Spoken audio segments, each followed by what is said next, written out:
Bonjour à tous, dans cette vidéo nous allons parler donc du cumul du VDI avec un arrêt de travail.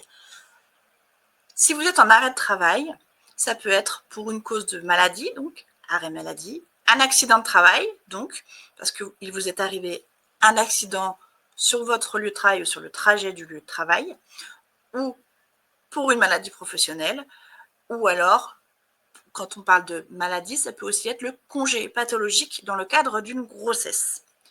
Tout ça, ça fait partie donc des arrêts de travail qui sont réalisés par votre médecin, délivrés par votre médecin et qui sont transmis donc à votre caisse d'assurance maladie.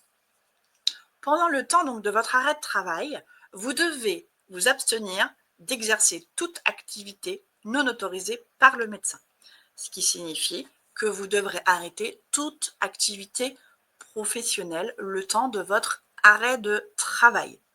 Si vous avez plusieurs activités, par exemple salarié et VDI, vous devrez arrêter toutes vos activités. Vous n'aurez pas le droit de les exercer.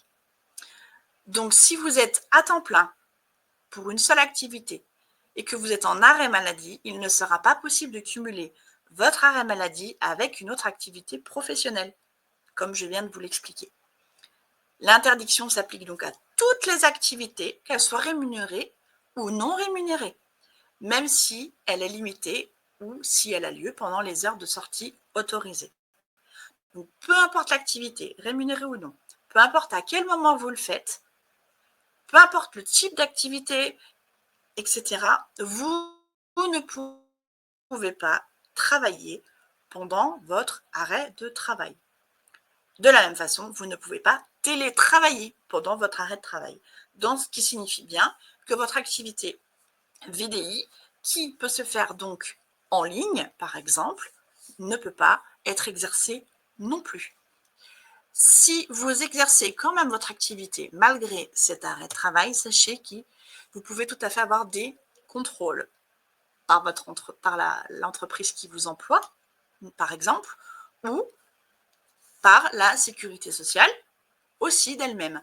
Si on voit que vous êtes contrôlé et que on vérifie que vous avez bien une activité interdite pendant l'arrêt maladie, vous devrez donc restituer toutes les indemnités journalières que vous aurez perçues pendant cette période. Donc, je ne vous conseille pas d'essayer de le faire quand même, parce que vous risquez de vous faire contrôler à tout moment et de devoir redonner toutes ces sommes-là. Donc, ça serait vraiment dommage d'en arriver là. Donc, voilà au niveau de ces conseils, au niveau de l'arrêt de travail. Vous avez toutes les réglementations, vous savez que d'après la loi, vous ne pouvez pas. Et donc, je vous conseille donc de bien respecter cette réglementation dans ce cas précis.